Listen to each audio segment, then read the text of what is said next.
நாகப்பட்டினம் மீன்பிடி துறைமுகத்தில் இருந்து பாம்பனை சேர்ந்த நஸ்ரன் என்பவருக்கு சொந்தமான வல்லம் படகில் அதே ஊரை சேர்ந்த சந்தியா, மனோஜ், பிரேம்குமார், ஜேசுராஜா, வின்சென்ட், பிரசாத், யுவான் சிங் உள்ளிட்ட 11 மீனவர்கள் கடலுக்கு மீன்பிடிக்க சென்றனர். இவர்கள் நாகை முகத்வார கடலை கடந்தபோது கடலில் எழுந்த அடுக்கடுக்காக ராட்சச அலையில் படகு தூக்கி வீசப்பட்டது. அப்போது திடீரென படகின் சுக்கான் உடைந்து சேதமானதால் அதிர்ச்சி அடைந்த சக மீனவர்கள் படகை நிலைநிறுத்த முடியாமல் அச்சத்தில் உறைந்தனர்.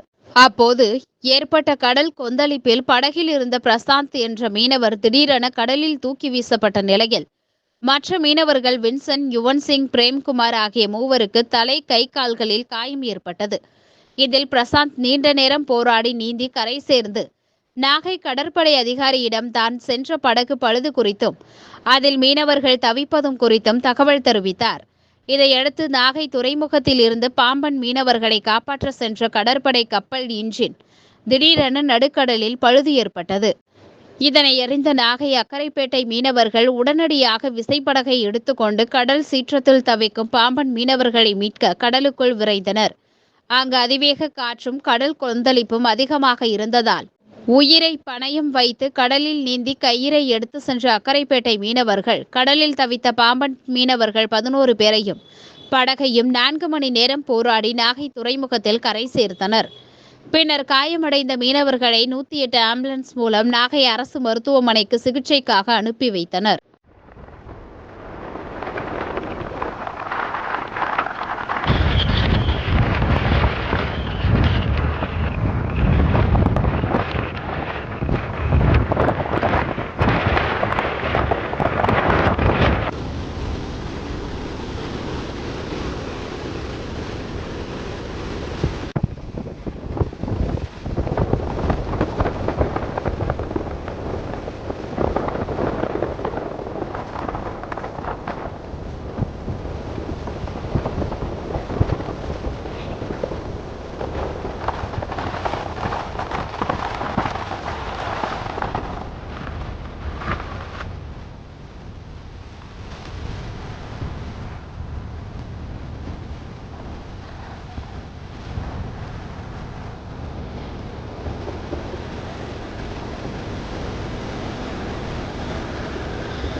ஒரு ஆளாச்சு டிஷர்ட் அதே போட்டு